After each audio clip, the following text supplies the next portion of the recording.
When I was younger, I wanted my sister to disappear. No. It's been 2 weeks. 2 miserable, brutal, quiet weeks since Claire went missing. I've been waiting for that feeling of relief. That feeling of getting what I always wanted, for her to go away. But it doesn't come. I take her jacket to sleep with me every night, holding it next to my pillow and curling around it. I've developed an attachment to it, like I'm afraid that if I don't sleep next to it, the hope is gone. But as long as I have it nearby, I'm connected to her. My parents have stopped speaking to me since that night.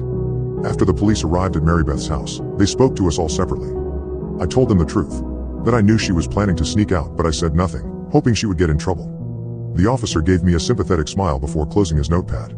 During this time, all they have gathered was that Claire did meet someone online who claimed to be 18 and named Ethan. Ethan was careful to not talk about plans or any specifics over text or message. They mostly spoke on the phone. They found phone calls and text messages going back months and months.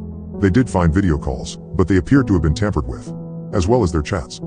Whoever did this has done it before.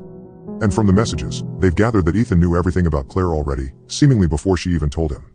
And they finally figured out where he picked her up from, and it was less than a mile from our house.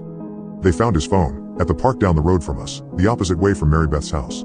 The screen was broken, but it still turned on. My sister was the only saved number.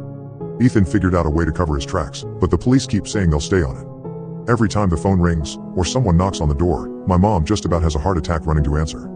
She will say a few things in passing to me, but she's just so sad. She just stares at Claire's photo. Sometimes she cries, but she's mostly quiet.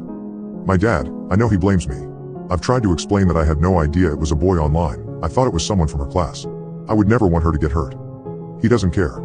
Especially once the police pulled the records and he realized I never called her myself that night. What if you called her? Once you got to Mary Beth's? You could have spoken to her. What if you could have figured out where she was? He had asked me. To which, I had no response. He leaves the house every day to look for her. We've led search teams, put her picture everywhere, held a press conference. Everything the police said would help. We even posted a reward.